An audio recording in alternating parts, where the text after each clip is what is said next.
शिव और सती का विवाह। दक्ष प्रजापति की कई पुत्रियां थी, सभी पुत्रियां गुणवती थी। फिर भी दक्ष के मन में संतोष नहीं था। वे चाहते थे उनके घर में एक ऐसी पुत्री का जन्म हो जो सर्वशक्ति संपन्न हो एवं सर्वविजयी हो, जिसके कारण दक्ष एक ऐसी ही पुत्री के लिए तप करने लगे।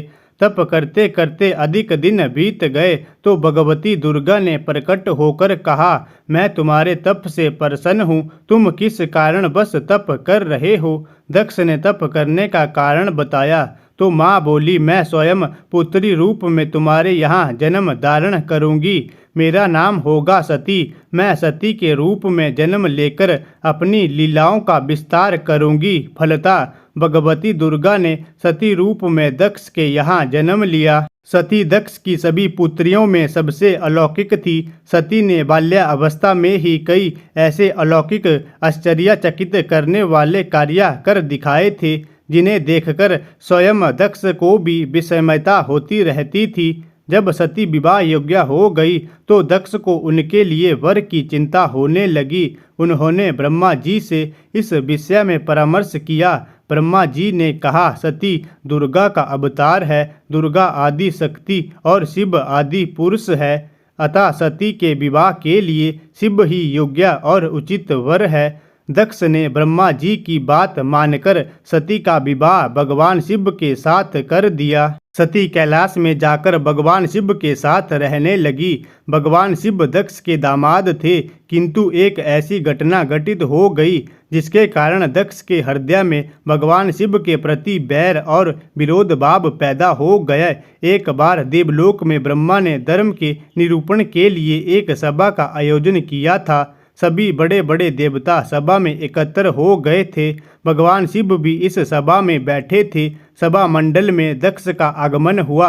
दक्ष के आगमन पर सभी देवता उठकर खड़े हो गए, पर भगवान शिव खड़े नहीं हुए। उन्होंने दक्ष को प्रणाम भी नहीं किया। फलतः दक्ष ने अपमान का अनुभव किया।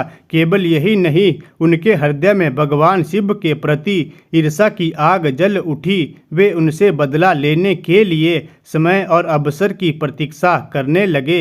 एक बार सती और शिव कैलाश पर्वत पर बैठे हुए परस्पर वार्तालाप कर रहे थे। उसी समय आकाश मार्ग से कई विमान कनखल की ओर जाते हुए दिखाई पड़े। सती ने उन विमानों को देखकर भगवान शिव से पूछा, प्रभु ये सभी विमान किसके हैं और कहाँ जा रहे हैं। भगवान शंकर ने उत्तर दिया, आपके पिता ने बहुत बड़े यज्ञ का आयोजन किया है। समस्त देवता और देवांगनाएं इस विमानों में बैठकर उसी यज्ञ में सम्मिलित होने के लिए जा रहे हैं। इस पर सती ने दूसरा प्रश्न किया, क्या मेरे पिता ने आपको यज्ञ में सम्मिलित होने के लिए नहीं बुलाया। भगवान शंकर ने उत्तर दिया, आपके पिता मुझसे बैर रखते हैं, फिर वे मुझे क्यों बुलाने लगे। सती मन ही मन सोचने लगी, फिर बोली, यज्ञ के इस अवसर पर अवश्य मेरी सभी बहनें आएंगी। उनसे मिले हुए बहुत दिन हो गए। यदि आपकी अनुमति हो तो मैं भी अपने पिता के घर जाना चाहती हूँ। यज्ञ में सम्मिलित हो लूँगी और बहनों से भी मिलने का सुअवसर मिलेगा।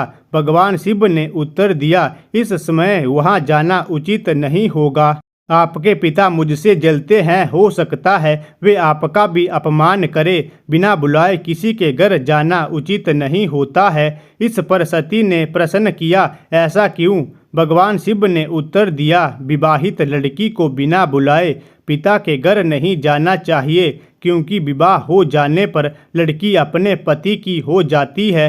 पिता के घर से उसका संबंध टूट जाता है। लेकिन सती पीहर जाने के लिए हट कर रही, अपनी बात बार बार दोहराती रही।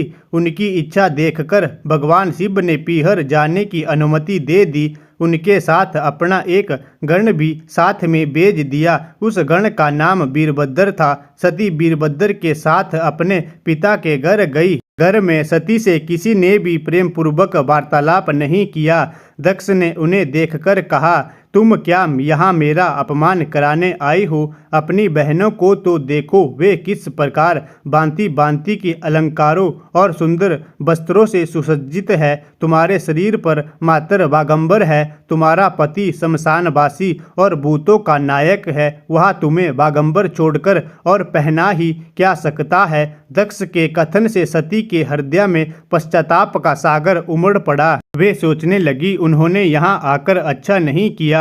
भगवान ठीक ही कह रहे थे, बिना बुलाए पिता के घर भी नहीं जाना चाहिए। पर अब क्या हो सकता है? अब तो मैं आ ही गई हूँ। पिता के कटु और अपमानजनक शब्द सुनकर भी सती मौन रही। वे उस यज्ञमंडल में गई जहाँ सभी देवता और ऋषि मुनि बैठे थे तथा यज्ञ कुंड में दूधू करती जलती हुई अग्नि में आहुति डाली जा रही थी। सती ने यज्ञ मंडप में सभी देवताओं के तो बाग देखे, किंतु भगवान शिव का बाग नहीं देखा। वे भगवान शिव का बाग ना देखकर अपने पिता से बोली, पितृश्रेष्ठ यज्ञ में तो सबके बाग दिखाई पड़ रहे हैं। दक्ष ने गर्व से उत्तर दिया, मैं तुम्हारे पति शिव को देवता नहीं समझता। वह तो भूतों का स्वामी, नग्न रहने वाला और हड्डियों की माला धारण करने वाला है। वह देवताओं की पंक्ति में बैठने योग्य नहीं है। उसे कौन बाग देगा? सती के नेत्र लाल हो उठे, उनकी भौहें कुटिल हो गई, उनका मुखमंडल प्रलय की सूर्य की भांति तेजोदीप्त हो उठा। उन्होंने पीड़ा से तिलमिलाते हुए कहा, ओ मैं इन शब्दों को कैसे सुन रही हूँ?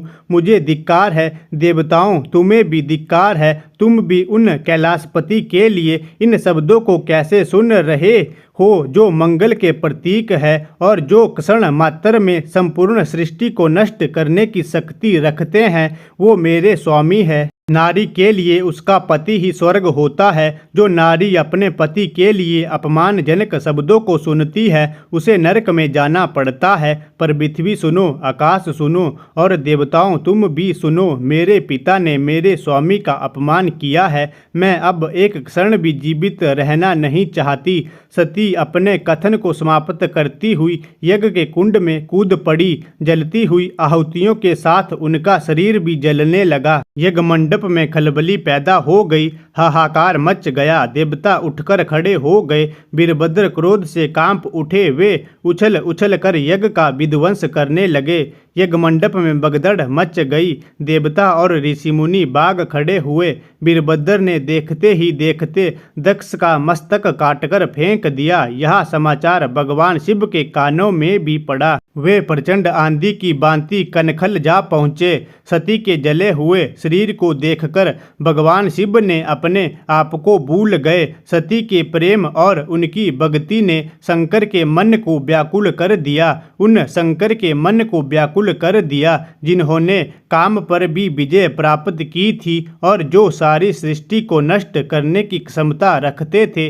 वे सती के प्रेम में खो गए, बेसुध हो गए। भगवान शिव ने उमंत की भांति सती के जले हुए शरीर को कंधे पर रख लिया। वे सभी दिशाओं में भ्रमण करने लगे। शिव और सती के इस अलौकिक प्रेम को देखकर पृथ्वी रुक गई, हवा रुक गई, जल का प्रभाव ठहर गया और देवताओं की सांसें भी रुक गई। सृष्टि व्याकुल हो उठी। सृष्टि के प्राणी पुकारने लगे, रक्षा करे। भयानक संकट उपस्थिति देखकर सृष्टि के पालक भगवान विष्णु आगे बढ़े। वे भगवान शिव की बेसुधी में अपने चक्कर से सती के एक एक अंग को काटकर गिराने लगे। धरती पर 51 स्थानों में सती के अंग कटकर गिरे। जब सती के सारे अंग कटकर गिर गए तो भगवान शिव पुनः अपने आप में आए। जब वे अपने आप में आए तो पुनः सृष्टि के सारे कार्य चलने लगे। धरती पर जिन 51 स्थानों में सती के अंग कटकर गिरे थे, वे ही स्थान आज शक्ति के पीठ स्थान माने जाते हैं। आज भी उन स्थानों में सती का पूजन होता है, उपासना होती है।